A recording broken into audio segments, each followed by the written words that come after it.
So, believe it or not, a writer does not just go straight in and come up with this beautiful, masterfully crafted essay or book or article.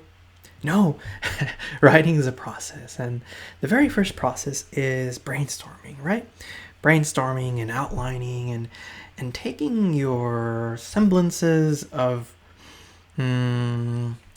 potential ideas and putting them together like pieces of a puzzle and seeing what works and seeing what doesn't. Because the thing is that our ideas just mill inside of our heads and we're really not so sure what's in there until we somehow get it out in a concrete fashion, right? And that's what this is about. That's what the outline is about, and that is what is our next part of our module. So let's get into that. So just click here. So click the outline. And so I have included both document and PDF, just in case. And yep, so let's open it. So you open it here, and this is the assignment link too, by the way, which here's the deadline for it. Okay, so let's get into it. So this is a cool one. So this is for our issue solution research paper. So here's what I would do. So here's how we proceed. So just grab a sheet of paper, and well, first of all, I would grab a sheet of paper and just write my ideas for topics for like what issue you want to work on. And believe it or not, I think you're going to see some overlap. You're going to see yourself continually repeating, like maybe you care a lot about something pertaining to health and obesity. Maybe you care a lot about tech and screen or video game addiction, or maybe you care a lot about the issue of stress or the issue of traffic and gridlock. Whatever the case may be, just go with an issue and just move forth with it. So once you've done that, you're going to just jot down everything you know about your issue. Just all the ideas, just jot it down. Next thing is the heart. It's the heart of your paper. Remember, your thesis is your roadmap. It's the most important thing. So if you recall, here's the anatomy of our thesis. If you recall to the days that we looked at our thesis statement, here's the anatomy. Here's what you need to have. The ingredients. You need, number one, your ID, your topic introduction. You got to identify the topic, right? Your claim, you got to say something about the topic. And then the direction, the main reasons and examples that support your claim, support what you said, right? So it's like, introduce your topic, blah, blah, blah, blah, blah, say something about it, blah, blah, blah, blah, because, da, da, da, da, da. Here's your reasons or examples main examples that support your claim. In this case, because it's issue and solution, right? You want to introduce the topic of your issue, right? And then say something about it. In this case, what you actually have to say about it pertains to a solution. Like, what could we do about it? Just because that's what this prompt is asking for here. So that's what you got to say. And then the main reasons or examples, like, that support it. Here's why this would work. Here's why this matters. Here's why this would make a difference. And then obviously the implications, the so what, include that there too. So, here's why this matters. Here's why it's so important. So go ahead and answer that. So you have the option of printing this out, write it out in pen, or just typing it out. So this section is for the thesis statement. So like, for example, if I was going to do the issue of, okay, I have an issue with, I would say probably sleeping late, and that's something that I'm sure affects many of us, especially now that we're in this time of pandemic. So my sleeping pattern is really, I sleep very late, and it's I get it. It's not healthy. So how might I introduce this? Well, I might think of I might research like a statistic. I might say something like talk to the reader. I might say, did you know that one out of so many Americans gets to bed far too late, and or maybe doesn't sleep enough or something like that. You want to identify it. Then you want to say a claim. Maybe the claim is like, this is an issue because ultimately, you know, you're missing out on the opportunity to you know, renew yourself or restore yourself at a cellular level, which is what sleep allows you. Or maybe, you know, not sleeping enough will age you more quickly or something. Like maybe you can find a statistic or a fact. You know, it is after all a research paper, so it's where you would bring it in. And then a direction, you know, so you can say, sorry, you got to also say like what it is that you want to what you want to propose, right? That we do. In this case, I might say something like one very practical solution here. I'll think of a practical one. One very practical solution is getting yourself a smartwatch that helps to track how much or how little you're sleeping. Or like maybe if you get an Apple Watch or something. So if you say something like that, and then the direction, you can, like I said, bring in some statistics. You know, here's why the Apple Watch would help, and maybe some facts or things that you learned. Here's why this matters and why it's so helpful, or something like that. See, as long as you're crafting these things, like as long as you're introducing the topic, you're saying something about the topic, and you're including your main reasons or examples that support your claim, and that should be your thesis. So these lines are demarcating those elements of the thesis, just so that you know you can clearly see that you are indeed including those elements. Okay, so ultimately this will be fully your thesis statement, your working thesis. This is so important. Now, once you've identified your thesis statement, which is the heart of your paper, we work on our introduction. This is our opening statement. You know, think of this as a handshake with the reader. Like, hey, yo, what's good? this is what like if I'm the paper, hey, yo, what's good? And then it's like, this is what I'm about.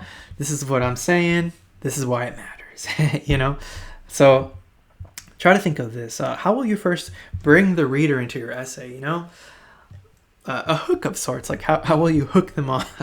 What will you say to introduce what your essay is about? Think of this as a handshake with the reader, like I said. And you know, this is all, you're just like, this is like off the dome. You're just coming up with your ideas and thinking about even like what things you might want to research about it, right? You know, what details would benefit your introduction about your issue and solution. So who, what, when, where, how, why. So those, like I said, off the dome, you're thinking, okay, how can I craft my intro, and what sort of details would I need? And remember this part, research papers, things to consider. What you're ultimately doing is you're offering you know, the background that led to the development of this issue, which is the context, you know, why it's an issue to begin with, like why it's a big deal. If left unchecked, what could be potential negative outcomes? So it's like, I was talking about my example of, you know, maybe sleeping too late or not sleeping enough. And so if left unchecked, it could lead me to maybe I can get sick, or my immune system will be weak, or something like that. Or whatever it is that you're looking at. Maybe it's like too much screen time.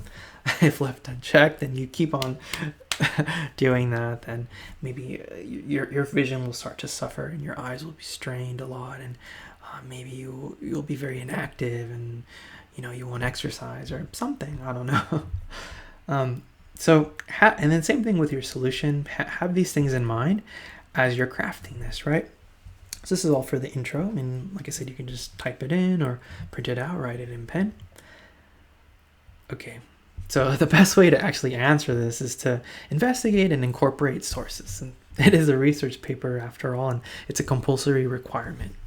So essentially think of your resources as the background against which your essay is set.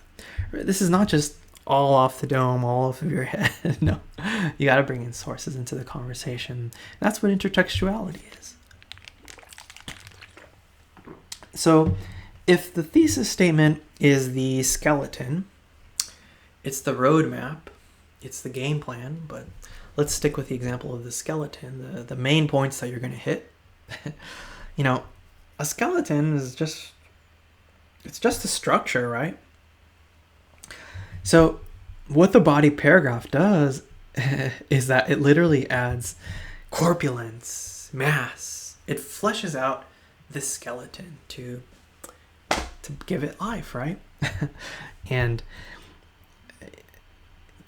so this is your how and use your thesis statements and intro to draft your body paragraphs. Remember, you're fleshing it out. It's your how and why of your essay often dictate what your topic sentences will be.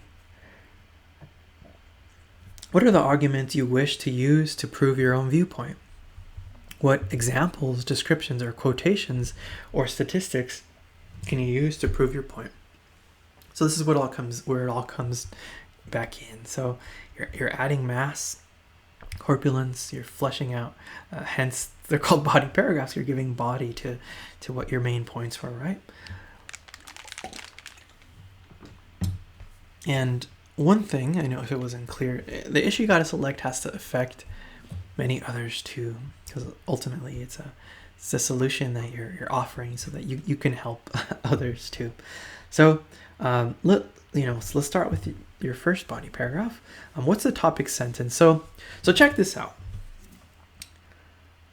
In a paragraph, okay, so if in an essay, the heart of an essay is the thesis statement, which is it's like a whole topic sentence of the whole topic of the whole paper, the whole heart of it.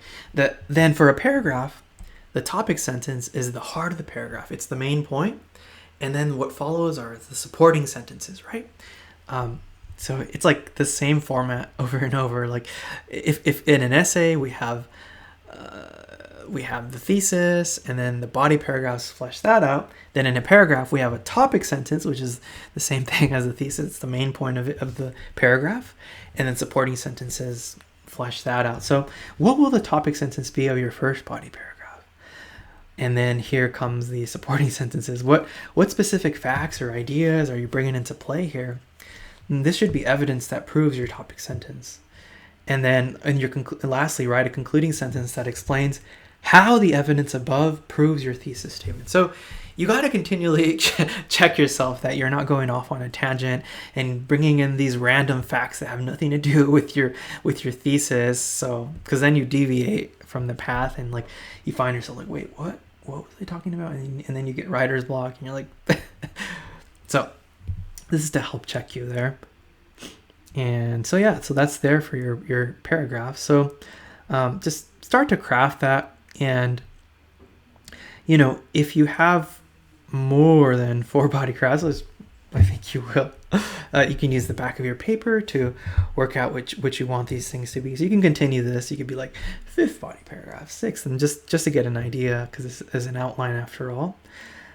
So as you're working on that, then you come up with your conclusion, which, remember, the conclusion is for the reader, it's the final takeaway from your paper. It's the piece de resistance. It's the last cherry on top that they see before they finish. So it's the takeaway. So here's a little thing to help you. Reaffirm the gist of your thesis statement. So this is an issue and solution paper. So what was the whole point of your paper? My whole point was that this many Americans aren't sleeping enough, and here's what we can do about it. That was the whole point of my paper. Okay, so reaffirm that.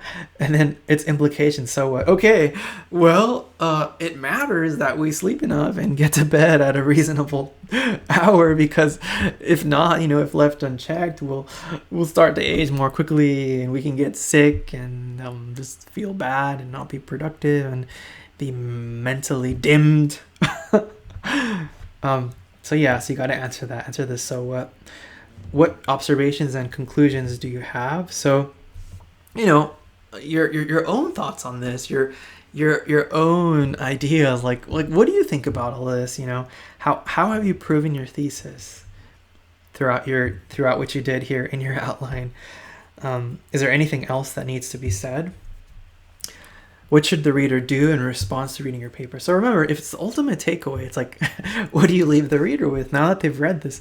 What can they do? You know, what should they do? How should they respond? Or are there still things that needs to be investigated? So yeah, think of that. It's the ultimate. It's the takeaway. That's the conclusion. So bring it on home there. So you're gonna do this. You're gonna do the conclusion and submit it in its respective link, which is here. And yeah, remember that your solution doesn't have to like solve it all completely. If it helps, then that's cool. All right, hope this helps. And if you have any questions, please feel free to reach out.